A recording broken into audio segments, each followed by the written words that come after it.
ইউরোপের আভিজাত্য বনাম লাতিন আমেরিকার উন্মাদনা। আজকের রাতটি কি প্যারিসের হবে নাকি রিও ডি জেনিরোর? একদিকে কোটি কোটি টাকার তারকাবহর দল পিএসজি, আর অন্যদিকে ব্রাজিলের লড়াকু ফুটবল শক্তি ফ্লামেঙ্গো। ফিফা ইন্টারকন্টিনেন্টাল কাপের রাজমুকুট কার মাথায় উঠবে? আজকের ম্যাচে কি হতে যাচ্ছে কোনো বড় অঘটন? চলুন দেখে নেওয়া যাক এই মহারণের সব খুঁটিনাটি। হ্যালো ফুটবল প্রেমী বন্ধুরা, স্বাগতম আমাদের আজকের ভিডিওতে। আজ 17ই ডিসেম্বর 2025। কাতারের আল রায়ান স্টেডিয়ামে আজ ফুটবল বিশ্ব দেখবে এক নতুন ইতিহাস। ফিফা ইন্টারকন্টিনেন্টাল কাপের দ্বিতীয় আসরের ফাইনাল আজ। গত বছর রিয়াল মাদ্রিদ এই ট্রফি জিতে বিশ্বকে কাঁপিয়ে দিয়েছিল, আর আজ আমরা নতুন এক চ্যাম্পিয়ন পেতে যাচ্ছি।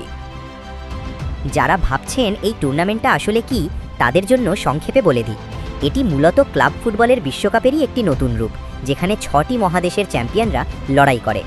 নিয়মটা হলো খুব সহজ। ইউরোপের চ্যাম্পিয়ন দল উয়েফার প্রতিনিধি হিসাবে সরাসরি ফাইনালে জায়গা পায়, আর ফ্লামেঙ্গোকে লাতিন আমেরিকার সেরা হয়ে কঠিন লড়াই করে এখানে পৌঁছতে হয়েছে। অর্থাৎ সরাসরি ফাইনালে থাকা পিএসজি বনাম যুদ্ধ করে আসা ফ্লামেঙ্গোয় এই লড়াই হবে দেখার মতো। পিএসজি এখন এক নতুন যুগে, তাদের খেলার স্টাইল বদলেছে। তারা এখন অনেক বেশি টিম ফুটবলে বিশ্বাসী। কোচ লুইস এনরিকের অধীনে তারা পাসিং ফুটবলের এক অনন্য প্রদর্শনী দেখাচ্ছে। পিএসজির মূল লক্ষ্য হবে শুরু থেকেই ফ্ল্যামেঙ্গোর ওপর চাপ সৃষ্টি করা।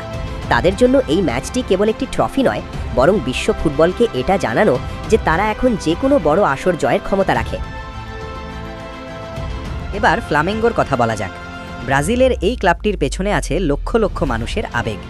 ব্রাজিলিয়ান ফুটবলের সেই চিরাচরিত শৈল্পিক ছোঁয়া আর অদম্য গতি ফ্লামেঙ্গোর সবচেয়ে বড় শক্তি। ইউরোপের দলগুলো পজিশন রাখতে পছন্দ করলেও ফ্লামেঙ্গো পছন্দ করে বিদ্যুৎ গতির কাউন্টার অ্যাটাক।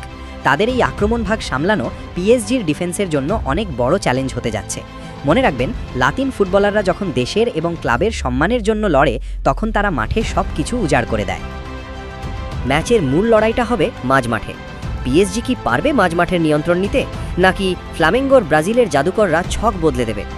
যদি খেলা নির্ধারিত 90 মিনিটে শেষ না হয়, তবে আমাদের জন্য অপেক্ষা করছে অতিরিক্ত সময় এবং স্নায়ু চাপের পেনাল্টি শুটআউট।